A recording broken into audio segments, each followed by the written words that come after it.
Hello traders, வணக்கம். நேற்று committed work இருந்தது, அதனால் நேற்றுக்கு வீடியோ போட முடியல. இன்றைக்கி ரெண்டும் சேர்த்து அனலைஸ் பண்ணிடுவோம். நேற்று நிஃப்டி நம்ம எதிர்பார்த்த மாதிரி 25,200க்கு மேலே ஓப்பன் ஆகி 25,372 வரலும் ஹை காட்டியிருக்கிறான். கீழே 187 வரலும் போயிருக்குது. போயிட்டு திருப்பி மேலே 25,342 க்ளோஸ் ஆயிருக்குது. அதாவது 167 பாயிண்ட் ப்ளஸில் க்ளோஸ் ஆயிருக்குது. இன்றைக்கி என்ன பண்ணியிருக்கான் அப்படின்னா, அதே மாதிரி தான் லெவல் தான். 25,200க்கு மேலே தான் ஓப்பன் ஆச்சு. 345 ஓப்பன் ஆயிருக்குது. பட் என்ன பண்ணாங்க அப்படின்னா 25,159.80. ஸோ 25,200 வரலும் வந்து இது இறக்கியிருக்கான். கீழே இறக்கி இந்த ட்ரெண்ட் லைன் சப்போர்ட்னு சொல்லுவாங்க. அப்போ நம்ம சார்ட்டில் பார்க்கும்போது திருப்பி பார்க்கலாம். அதில் அது வந்து நெருக்கி வந்துட்டு திருப்பி அங்கேருந்து நல்ல பைங் வந்திருக்குது. ஸோ பைங் வந்ததுனால 25,458 ஹை கட்டிட்டு 25,418.90 76 பாயிண்ட் ப்ளஸில் முடிஞ்சிருக்குது. ஸோ வெறும் டெக்னிக்கல் மட்டும் நம்ம பார்த்து சொன்னோம்னா இது நாளைக்கு புல்லிஷாக இருக்கிறதுக்கான நல்ல வாய்ப்புகள். லெவல் அதே தான். 25,500, 25,650லேருந்து 25,700 வரையிலும் உள்ள லெவல்.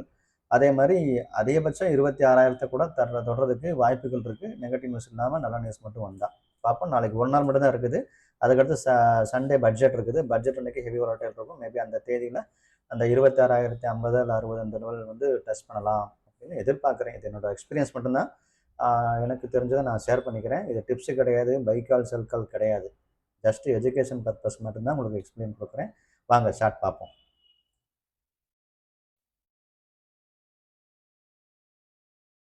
இந்த நிஃப்டி ஸ்பாட் சார்ட்டு. இப்போ நம்ம பார்த்த அந்த ட்ரெண்ட் லைன் சப்போர்ட் பார்த்தீங்கன்னா கரெக்டாக அந்த இடத்துல வந்து கீழே இறங்கி 25,159.80 மேலே பார்த்தீங்கன்னா அந்த இடத்துல தெரியும்.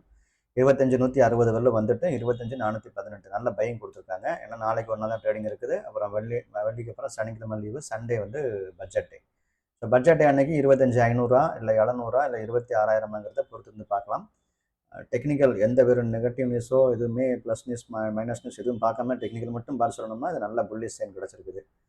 ஸோ நல்ல நியூஸ் கொடுத்தது என்னென்னா பட்ஜெட் வந்து எதிர்பார்க்குறதுக்காக நல்லா இருக்குமா நல்லா இல்லையாங்கிறது பட்ஜெட் அன்றைக்கி தான் தெரியும். பட் எதிர்பார்க்குறது என்னென்னா வளர்ச்சி நல்லாயிருக்கும் அப்படின்னு சொல்லி ஒரு நியூஸ் கொடுத்துருக்காங்க. இந்தியாவுடைய வளர்ச்சி நல்லா இருக்குன்னு சொல்லி ஒரு நியூஸ் கொடுத்துருக்காங்க. அதனால் அந்த பையிங் வந்து வாய்ப்பு இருக்குது. ஸோ எப்போவுமே நியூஸஸ் வந்து ஆட்டோமேட்டிக்காக வந்துட்டு தான் இருக்கும். டெக்னிக்கலாக பேசினோம்னா பவுன்ஸ் பேக்கான நல்ல லெவல் 25,435 லெவல். இந்த கேண்டிலுக்கு மேலேயும் போயிருக்குது. அந்த ஒட்டி தான் க்ளோஸ் ஆயிருக்குது. ஸோ நாளைக்கு ஓப்பனிங் நல்லா இருந்துச்சு அப்படின்னா கண்டிப்பான முறையில் 25,700 வரலும் எதிர்பார்க்கலாம்னு நான் நினைக்கிறேன். என்னோட எக்ஸ்பீரியன்ஸ் தான் இது. பை கால் செல் கால் கிடையாது. திரும்ப சொல்லிடுறேன்.